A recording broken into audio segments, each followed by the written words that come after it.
Bem-vindos ao Historizando! Gente, o vídeo anterior fez um sucesso relativamente falando, né, da prova da Unesp. Unesp essa que vai acontecer amanhã. Sim, hoje é quinta-noite, vou publicar esse vídeo assim que eu acabar de gravar ele. Não vou editar, mas é justamente para ajudar vocês com a Unicamp. Então, a Unesp é amanhã, sexta-feira, dia 15. Então, estamos aqui na véspera de feriado. E a Unicamp é no domingo, dia 17, a primeira fase, né? O Parabólica, eu chamo de Parabólica, o Pedro Renault, que é o canal Parabólica, já publicou um vídeo sobre a Unicamp. A gente publicou um vídeo junto sobre a Unesp e agora ele também publicou sobre a Unicamp, porém ele corrigiu a prova sem ser do ano anterior, do outro ano, de 2018. E eu vim aqui corrigir 2018, assim, o vestibular 2018. E eu vim aqui comentar um pouco com vocês as matérias que mais caem na Unicamp, né, ou que mais aparecem, ou que apareceram, né, nos últimos anos, não necessariamente tem uma receita, e corrigir algumas das últimas questões, algumas, porque assim como a Unesp, a Unicamp também tem interdisciplinaridade, vou mostrar um pouquinho para vocês, por isso não vai dar para corrigir todas, mas eu vou dar aqui uma noção para vocês. Antes de começar, né, essa introdução toda aqui, segue lá no Instagram, @historizandotati. Eu tô pedindo para vocês também sempre sugestões lá de vídeos aqui, de conteúdo lá. Vou fazer uns conteúdos para os outros vestibulares também lá. A gente sabe que tem segunda fase também rolando e outros vestibulares. E se inscreve no canal, dá essa moral. Eu tô aqui, ó, na véspera de feriado, gravando para vocês arrasarem nessa prova da Unicamp. Então se inscreve, espalha esse vídeo pra galera e aí a gente ajuda o Historizando a crescer. Combinado? Bom, vamos lá. Os temas mais importantes para a Unicamp. Eu sei que a prova já é domingo, né? Mas eu vou deixar, igual eu deixei no vídeo da Unesp, uma lista de vídeos legais aqui. Se você quer revisar algum tema, se tem uma insegurança com algum tema, eu vou deixar aqui embaixo alguns vídeos para vocês. Então, se a gente fala de história geral, temas importantes envolvem Idade Média. Também aparece antiguidade, tá? Mas Idade Média com mais frequência. Só que se você tem dificuldade em antiguidade, eu aconselho a revisar também. Por quê? Porque os vestibulares paulistas, de uma forma geral, em comparação com o Enem, cobra muito mais antiguidade. Opa, a luz. Desculpa, gente. Tá dando mau contato aqui a luz. Pronto. Se a gente comparar os vestibulares paulistas, né? Unicamp, Unesp, Fuvest, com o Enem, os vestibulares paulistas cobram muito mais antiguidade, até mesmo fora desse quesito aí Grécia e Roma, tá? Então, se tem alguma insegurança, dê uma olhada, mas Idade Média com mais frequência. Renascimento, inclusive na última prova caiu Renascimento. Antigo regime, quando eu falo antigo regime, eu falo absolutismo, mercantilismo, uma sociedade de privilégios. Eu falo a sociedade da Idade Moderna na Europa Ocidental. E tem um vídeo só sobre o antigo regime aqui no canal, muito legal para você revisar, que ele é bem curtinho também. Expansão marítima também envolve essa sociedade do antigo regime, a gente tem a formação dos estados nacionais também como importante. Imperialismo, que também aí no século XIX, a partir da segunda metade do século XIX, é muito relevante com relação à Revolução Industrial, com relação às disputas na Europa, né, até mesmo aí os antecedentes das guerras envolvem o imperialismo. O nazifascismo, né, então temos vídeos aqui no canal desses crescimento aí de governos totalitários, tanto na Itália quanto na Alemanha, que vai se espalhar as ideias para outros lugares também, até mesmo no Brasil as ideias chegam, e a Segunda Guerra Mundial. Então, em história geral, se você for priorizar alguma coisa na revisão agora aí nos últimos momentos, olha aí alguma dessas matérias, o que você tem mais dificuldade, dá uma revisada. Sobre a história do Brasil, período colonial é cobrado, temos uma lista aqui, uma playlist período colonial. E ó, se você tá esquecendo algum detalhe de período colonial, eu te aconselho muito a playlist aqui do canal. Tô fazendo merchan, eu sei, mas é que a playlist é bem resumida, tá? Os vídeos, assim, poucos deles têm mais de 10 minutos. Então, é uma playlist legal para você revisar. É como se fosse se você estivesse assistindo uma aula só que do período colonial todo. Segundo reinado é importante também, assim como no Enem, assim como em vários momentos, mesmo porque do período imperial, o segundo reinado é o que mais dura, então e é o que mais vai ter mudanças e consequências para a nossa sociedade até hoje, então vai ser cobrado, lembrando aí principalmente do escravismo, tá? O escravismo não só nas universidades paulistas, mas a maioria dos vestibulares gostam de cobrar escravismo, não é à toa, a gente tem consequências até os dias de hoje. Período democrático, também conhecido como populista, que período é esse? Vai entre o governo do Dutra até o governo do João Goulart, então tem Dutra, Vargas, JK, Jânio Quadros, João Goulart, também tem uma lista aqui desses vídeos todos no canal, e focar em movimentos sociais, então revoltas, né, que a gente tem no Brasil, o movimento de mulheres, movimento de indígenas, movimentos de direitos humanos, movimentos trabalhadores, né, a gente tem aí, a partir do início do século XX, um movimento dos trabalhadores, dos operários aqui no Brasil muito forte. Eu tenho um vídeo aqui no canal que eu me orgulho bastante, que eu fiz pro Enem, mas é claro, gente, eu falo especial Enem, mas vale para qualquer um, né? Eu falo especial Enem porque as pessoas focam mais no Enem, mas vale para qualquer vestibular. A história não muda porque o vestibular muda, né? Eu fiz um vídeo aqui sobre o movimento operário no mundo e no Brasil, como começou, como iniciou. Então, eu aconselho você dar uma olhada, quem sabe, né, não te ajuda em alguma coisa.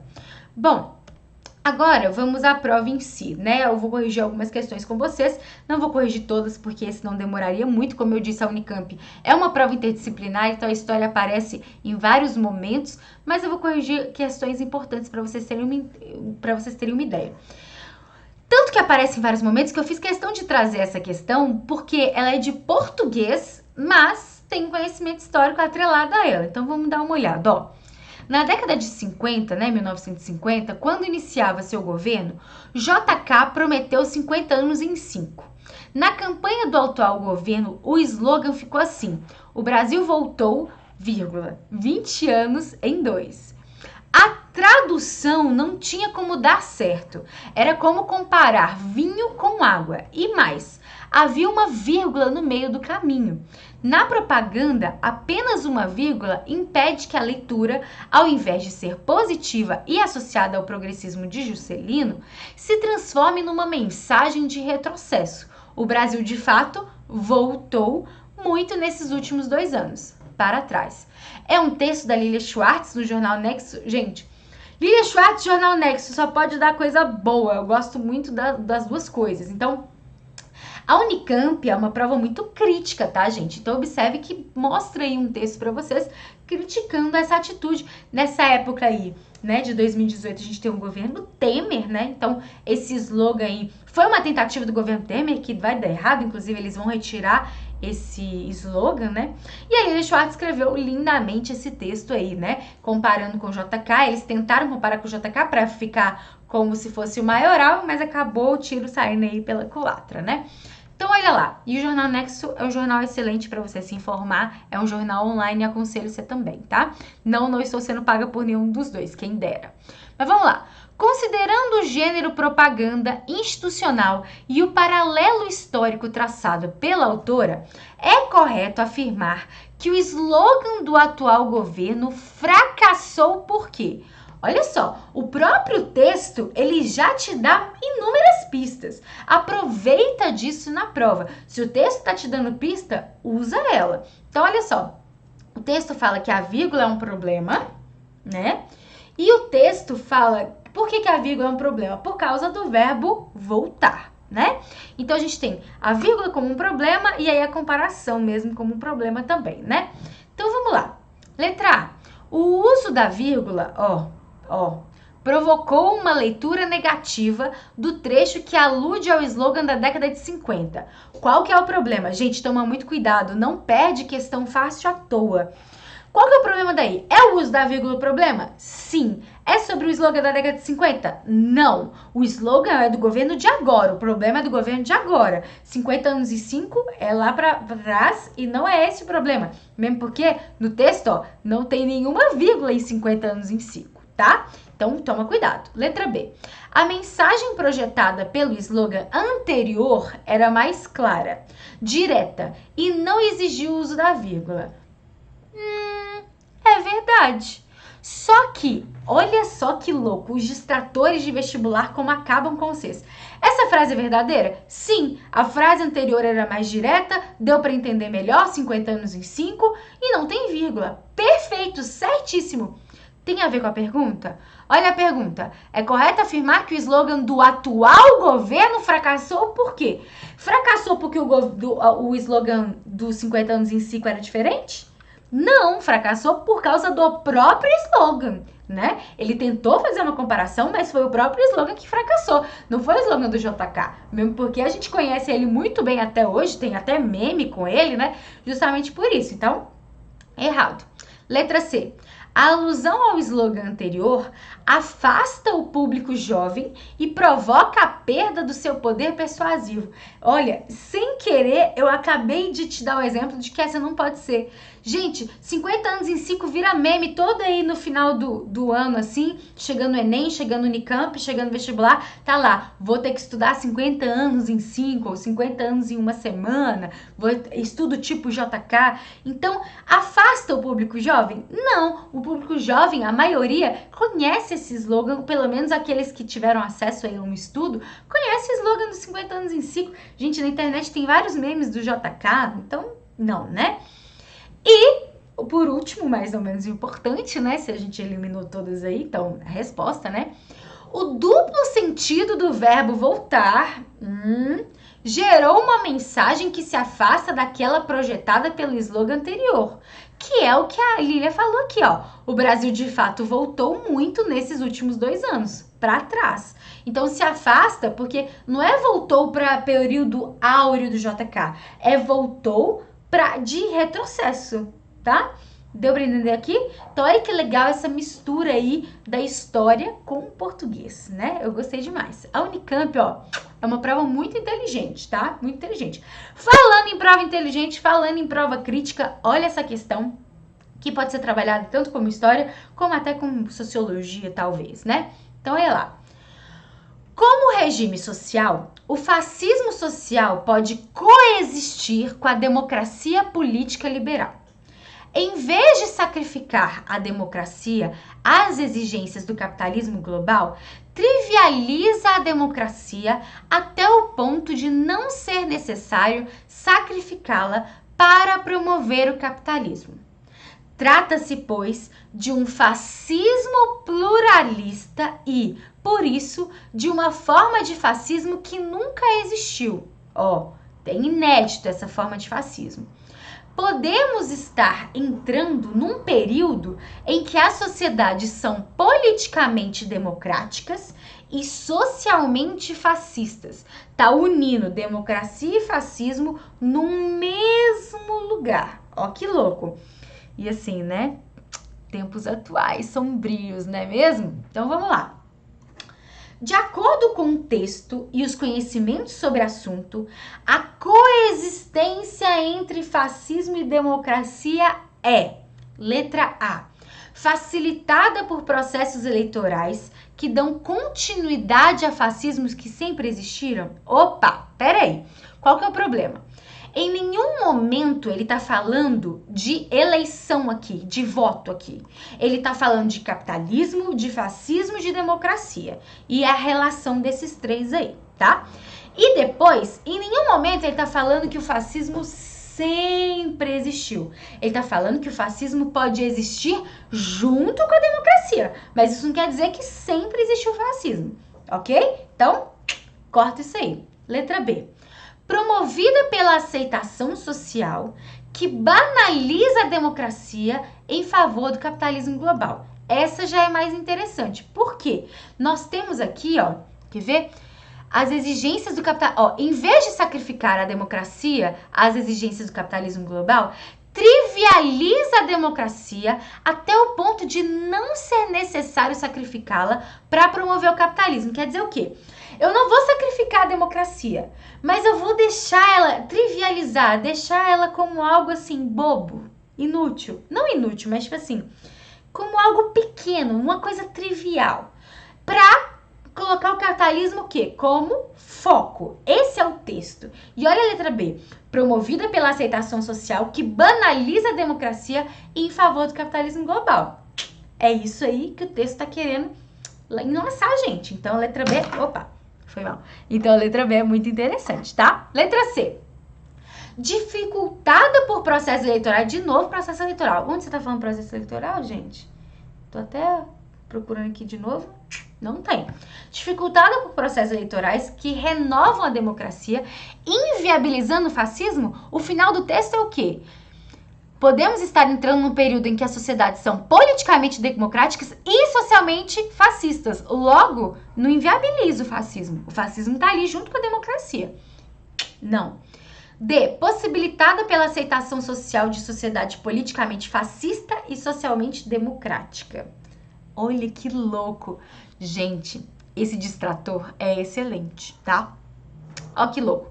Ele tá falando assim, sociedade politicamente fascista, socialmente democrática. Aí você vai no final do texto. Sociedade politicamente democrática e socialmente fascista. Falando o contrário. Esse é um distrator que a gente chama de distrator de contradição. Porque ele se parece com o texto, ele se aproxima com o texto, o distraído vai lá, ó, e marca. Só que é o contrário.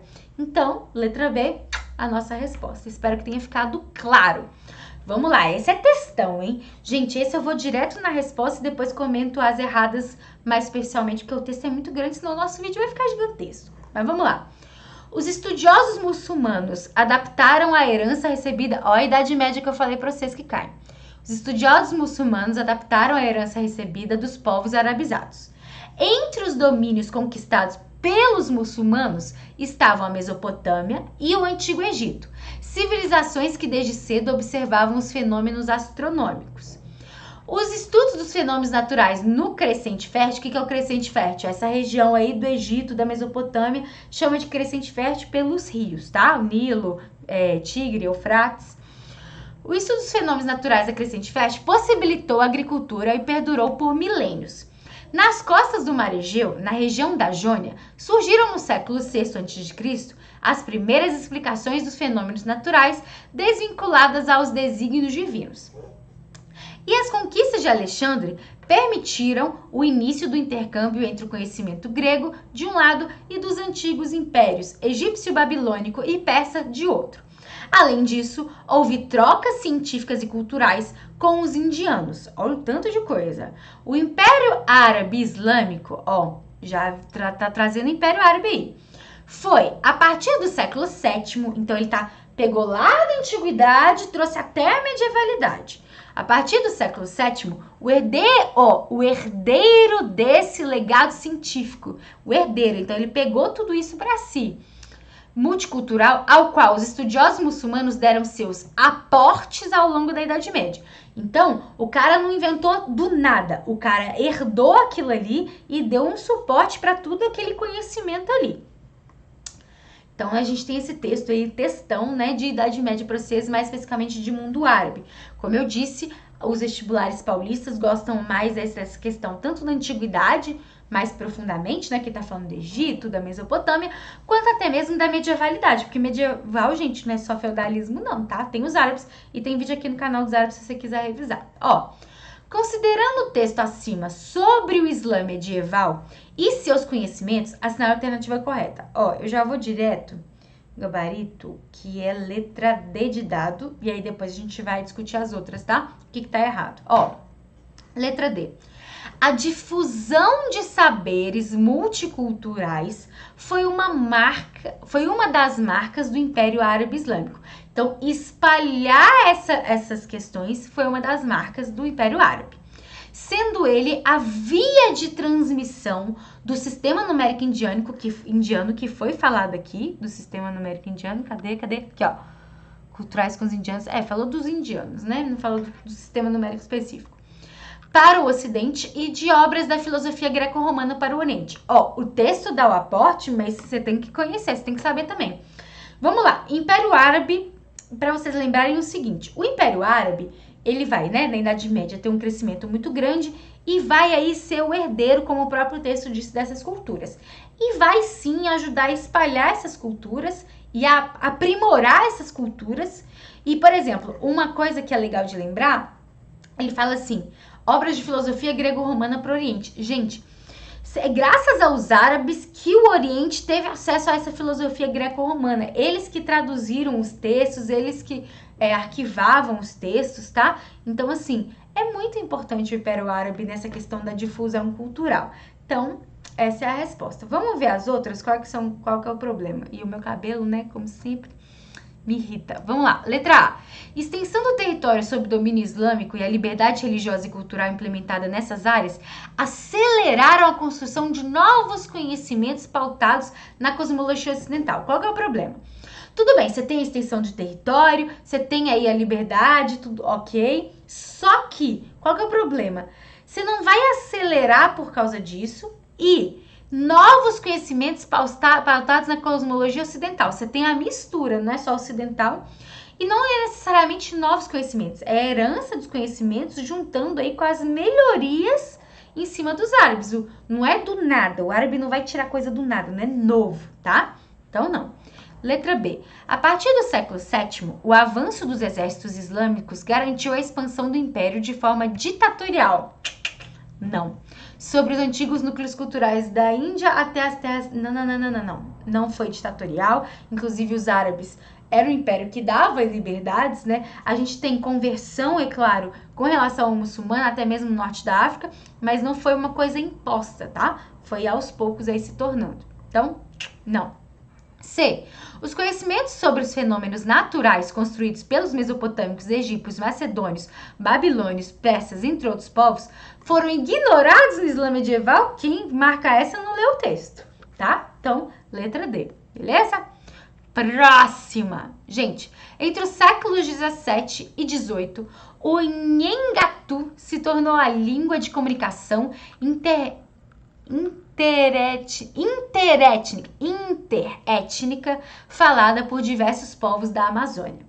Em 1722, a coroa exortou os carmelitas e os franciscanos a capacitarem seus missionários a falarem essa língua geral amazônica. Então a galera tá aprendendo essa língua dos nativos tão fluentemente como os jesuítas, já que em 1689 havia determinado o seu ensino aos filhos de colonos. Então, ó, é a galera, são os colonos, são os padres, essa galera toda aprendendo a falar a língua do nativo, a língua do indígena, tá?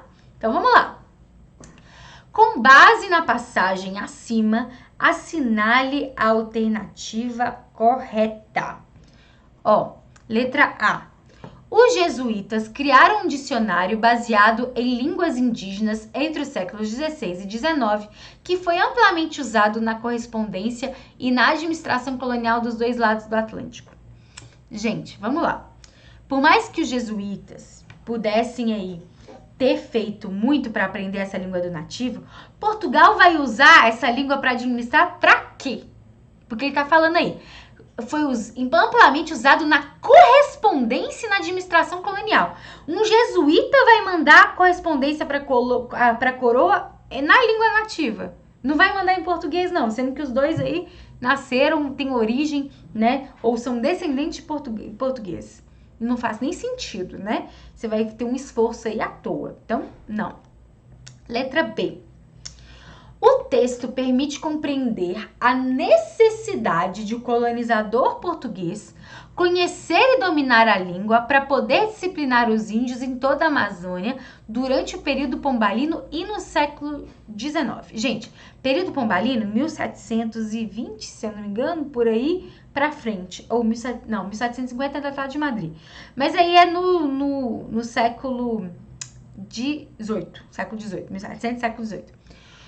Só que assim, entre os séculos 17 e 18, então não é a partir do período pombalino, tá? Não é só durante o período pombalino. Na verdade, as missões jesuíticas já têm um interesse aí de mostrar dessa questão da língua. E não seria o colonizador português, seriam os jesuítas, beleza? É claro que alguns colonizadores vão entrar no meio, mas o interesse maior é dos jesuítas, eles querem catequizar os nativos, tá bom? Então não. C. O aprendizado dessa língua associava-se aos projetos de colonização. Ó a diferença. Vai se associar, vai ter a ver com os projetos de colonização, visando ao controle da mão de obra indígena pelos agentes coloniais como missionários, colônias e autoridades. Então, você tem um controle, mas não é de todo colonizador português. Você tem um controle aí desses missionários, desses agentes, ainda mais se a gente está falando do período pombalino, tá? Que começa aí a falar de 1722. Por quê? E aí, revisão aí rapidinha de período pombalino. Pombal expulsa os jesuítas. Só que quando ele expulsa os jesuítas, ele vai ter muitos problemas com relação a isso, ainda mais com os nativos, né? Que foram os jesuítas que aprenderam a língua, que tiveram essa preocupação e missões, aquela coisa toda. Então, esses agentes, essa galera aí, vai ter que, né, se aproximar desses nativos e não só isso, mas vai ter que regulamentar a situação do nativo no Brasil. O nativo o indígena vira súdito da coroa portuguesa, então vai ter que pagar imposto, vai ter que obedecer regras, leis, como todo mundo. E anteriormente não era considerado porque estava aí afastado nessas missões. E a proibição da escravização indígena também vai rolar, vai acontecer, tá? Então, letra C. Agora, vamos ver a letra D. A experiência do Inhangatu desapareceu no processo de exploração da mão de obra indígena na Amazônia e em função da interferência da coroa que defendia o uso da língua portuguesa. De novo, essa aí tá contrariando o texto. Você marca essa aí, você não lê o texto, tá? Então, gente, não, pode deixar. Vamos continuar aqui. Depois eu falo os recados finais para vocês. Temos mais essa aqui, é a penúltima. Mais essa e uma, e aí a gente conversa no final outros recadinhos, tá? Vamos lá. Tanto que se viu a abundância do ouro que se tirava e a largueza com que se pegava tudo o que lá ia. Logo se fizeram estalagens e logo começaram os mercadores a mandar às Minas Gerais o melhor que chega nos navios do reino e de outras partes. De todas as partes do Brasil, se começou a enviar tudo que dá à terra, com lucro não somente grande, mas excessivo. Daqui se seguiu, mandaram-se às Minas Gerais as boiadas de Paranaguá e as do Rio das Velhas, as boiadas dos campos da Bahia e tudo o mais que os moradores imaginaram poderia apetecer-se de qualquer gênero de coisas naturais, industriais, adventícias e próprias. O que está falando aqui?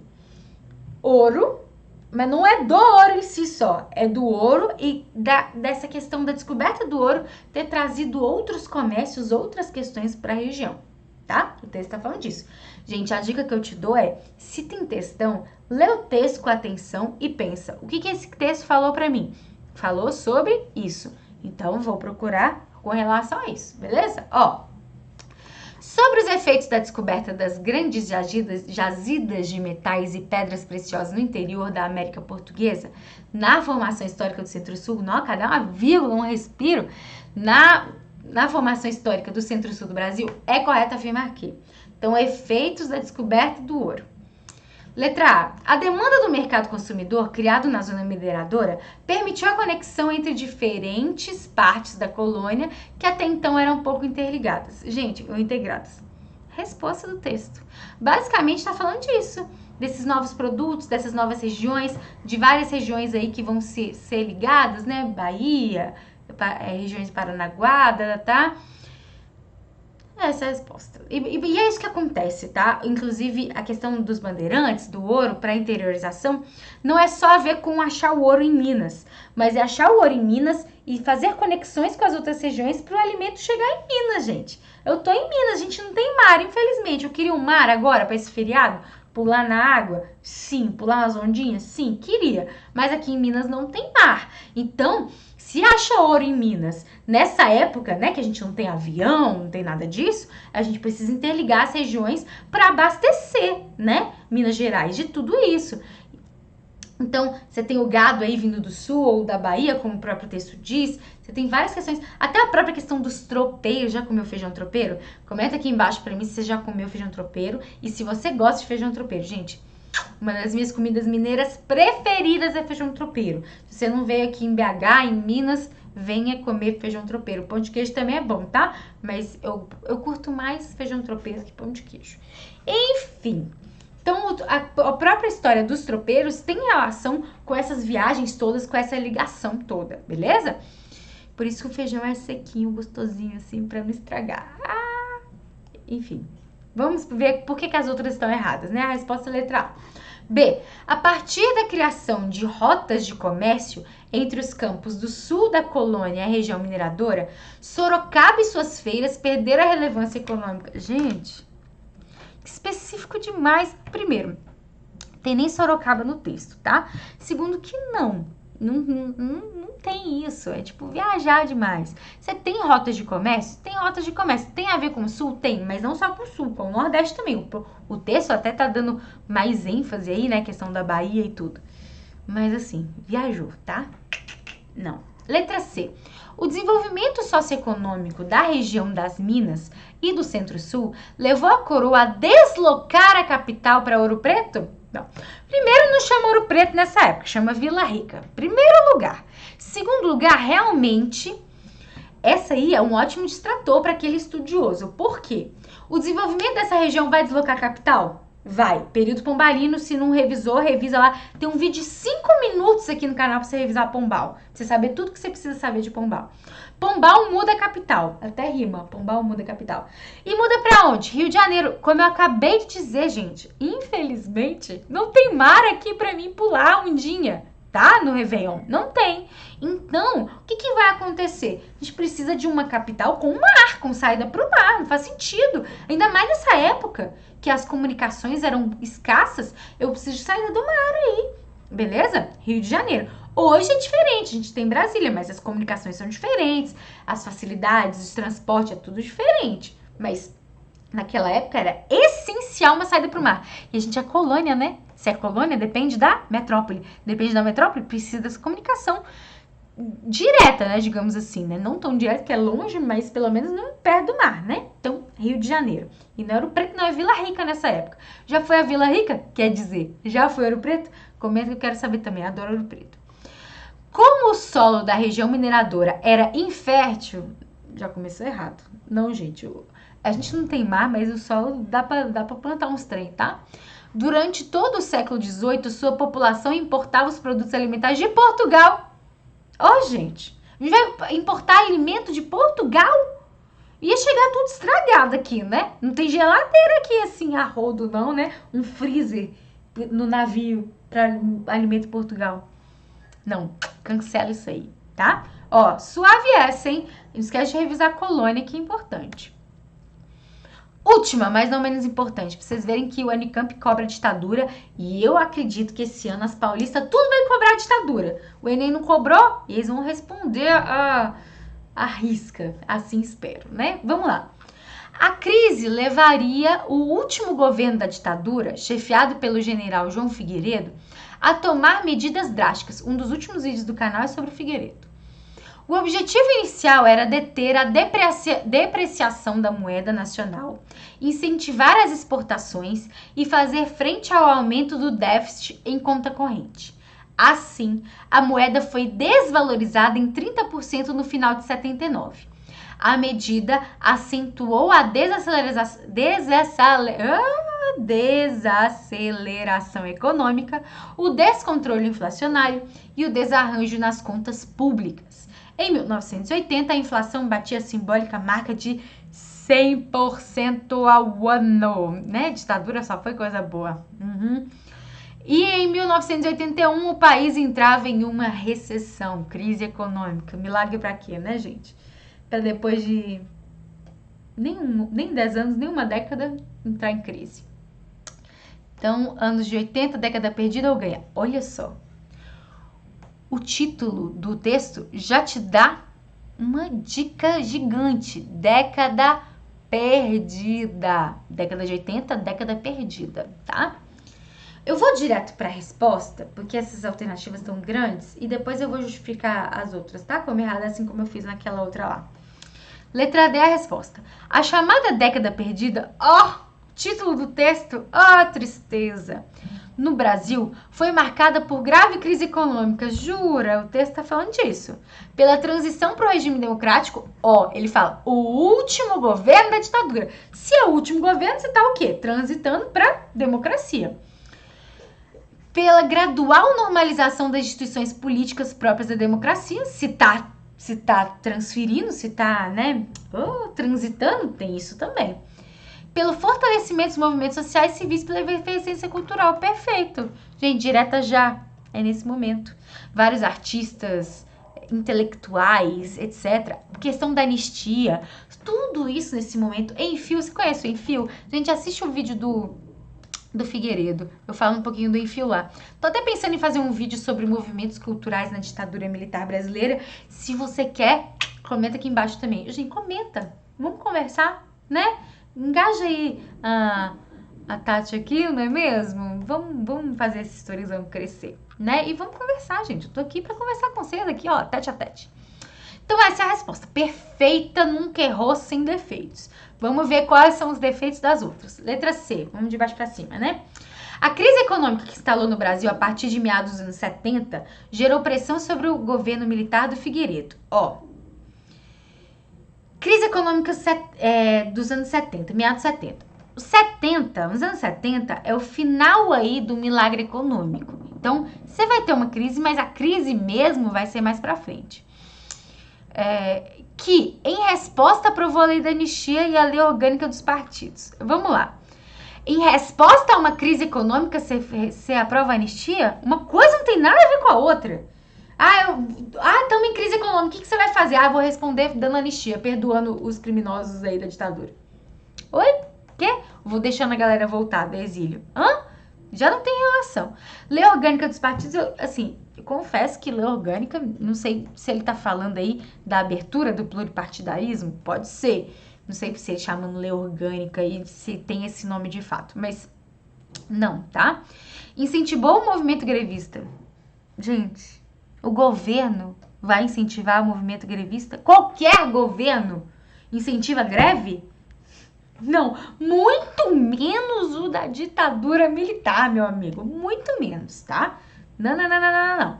E garantiu a reeleição de forma lenta, gradual e segura. A eleição foi bem lenta mesmo, né? Tanto que direta já não deu certo, mas tá bem errado isso aí, tá? Elimina esse troço. Vamos lá, B. No Brasil dos anos 80, a desaceleração... eu tô boa hoje. Desaceleração econômica, o descontrole inflacionário e o desarranjo nas contas públicas foram acompanhados pelo silenciamento dos movimentos pelas diretas já e dos direitos civis. Direta já não foi silenciada. Não deu certo porque a emenda não passou, mas a direta foi um movimento gigantesco no Brasil todo. Já tá errado por isso, tá? Então, não.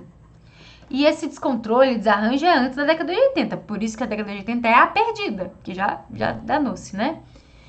Sendo essa década conhecida como perdida. Sim, a década foi conhecida como perdida, mas cuidado, porque ainda mais silenciar movimentos direta já, direitos civis, não. Os movimentos não foram silenciados. Não foi pra frente direta já, porque a eleição foi indireta, mas não teve silenciamento, não. Procura aí foto, imagem, coisa direta já. Você vai achar muito. Então, não, né? Letra A agora. Letra A. A concentração de renda gerada pelo milagre econômico, as bolhas especulativas no mercado financeiro brasileiro, as flutuações do preço do petróleo e a alta internacional dos juros ao longo da década de 70 foram elementos decisivos para Nossa! Essa engana trouxa. Nossa Senhora! Começa ótimo. Concentração de renda gerada pelo milagre. Check. O milagre econômico gerou concentração de renda. Bolhas especulativas no mercado financeiro. Check. Flutuações do preço do petróleo. Flutuação assim, né? Na verdade, o preço do petróleo só ia cada vez mais pro teto, né? Alta da internacional dos juros ao longo da década. Lindo. Agora chega lá. Elementos decisivos para superar a crise? Pelo contrário, né, bebês? Pelo contrário. É justamente para colocar a gente mais ainda no buraco. Década perdida. Década de 80, década perdida. Década de 80, década perdida. Beleza? Bom, depois de pirar o cabeção nessas questões da Unicamp, eu acho a prova da Unicamp uma prova inteligentíssima. Inteligente não quer dizer difícil, tá? Vocês viram aqui que é super possível de fazer. Ai, Tati, você faz parecer tudo tão fácil. Não, gente. É só analisar as questões, ter calma. Os textos dão muita dica. Não ignora texto, tá? Lê o texto com calma, com atenção. E arrase nessa prova no domingo na Unicamp. Gente, muito obrigada pela atenção. Segue lá no Storyzando Tati no Instagram. Se inscreve no canal. Curte esse vídeo. Nunca te pedi nada. Eu tô aqui quinta-noite, véspera de feriado, 9 horas da noite, corrigindo essa prova pra vocês. Curte esse vídeo e comenta e compartilha com a galera. Tem o vídeo do Renato também, vou deixar aqui embaixo, mas ele acabou corrigindo a prova do outro ano, né? Essa que é a última prova. E é isso. Eu desejo a vocês uma excelente prova, um excelente feriado, um excelente fim de semana e que a gente estude aí para a segunda fase e você com um notão alcance a tão sonhada vaga, tá bom? Curte aí se você vai passar o Unicamp. Um beijo, até a próxima. Tchau, tchau.